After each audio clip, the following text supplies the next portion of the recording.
I've been dealing recently with the whole notion of what it means to encounter God. Some people feel that, okay, the experience of being in prayer or worship is enough for us to really feel the presence of God. But what does that mean, and what should it do for us? I'd like you to stay with me for the next few moments here on CITAM Church Online. My name is Reverend Kwame Rubadiri. We want to answer the question, what is it like to encounter God?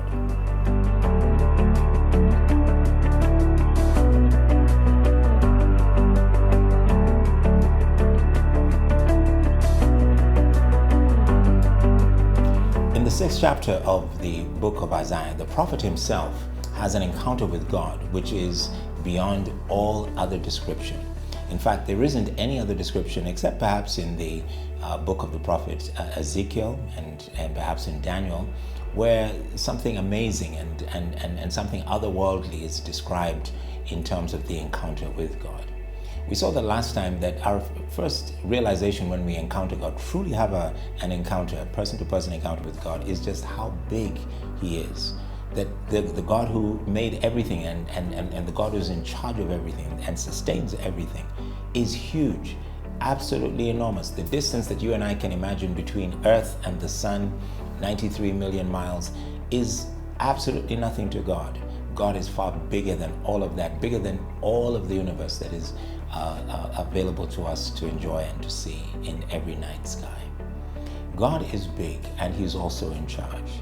But the other thing we find about this amazing encounter that Isaiah had is shown to us in verse 2.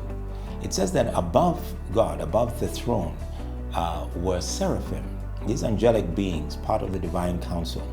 Each had 6 wings. And with 2 wings they covered their faces, with 2 they covered their feet, and with 2 they were flying.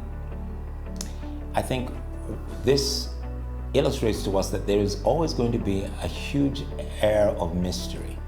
There's no way that you and I can properly imagine such creatures or properly describe such creatures as the prophet attempted to in these few verses.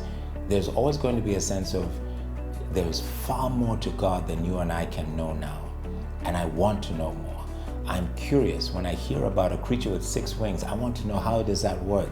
How do they fly, and how big are they? What are they doing in the presence of God? There is this air of mystery and this air of wonder that should fill our hearts when we encounter the presence of God.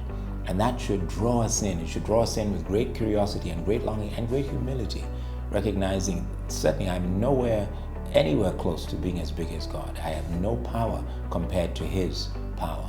And there are things about Him I may never know until we come into eternal glory with Him.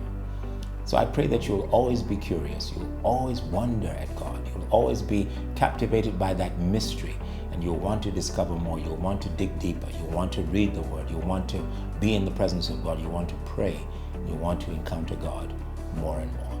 I pray that that's your desire, because that encounter with God will always keep you refreshed and always keep you wondering. God bless you.